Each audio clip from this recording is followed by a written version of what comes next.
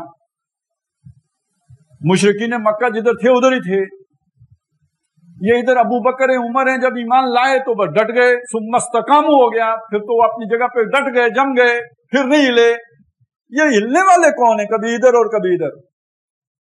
مذبذبین بین ذالک لا الہ ہؤلاء ولا الہ ہؤلاء, تذبذب میں پڑے رہے, نہ پوری طرح ادھر ہو سکے نہ پوری طرح ادھر ہو سکے. یہ منافقین ہیں. متربصین بھی ہیں, مترددین بھی ہیں, مذبذبین بھی ہیں, اور کبھی ایمان کی طرف ہوتے ہیں کبھی کفر کی طرف ہوتے ہیں.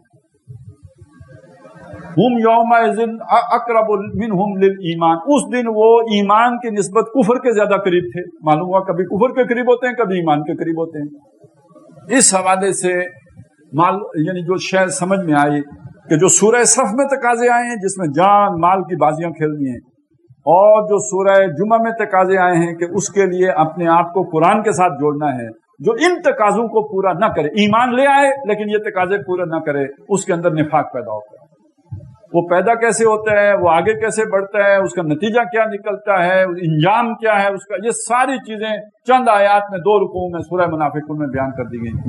یہ 3 مقامات ہیں جن کا ہم نے مطالعہ کرنا ہے اس یعنی تواصی بالحق کے مباحث میں. سورہ صف پوری, سورہ جمعہ پوری, اور سورہ منافقون پوری. آج بس یہ یوں سمجھے کہ پچھلا جو ہم نے پڑھا تھا اس کا ایک خلاصہ, اور آئندہ جو پڑھنا ہے اس کا ایک ہلکا سا تعارف آپ کے سامنے پیش کر دیا ہے. آئندہ نشست سے انشاءاللہ تعالی ہم سورہ صف کا مطالعہ باقاعدہ شروع کریں گے. اقول قولی ھذا واستغفر اللہ لی ولکم ولسائر المسلمین.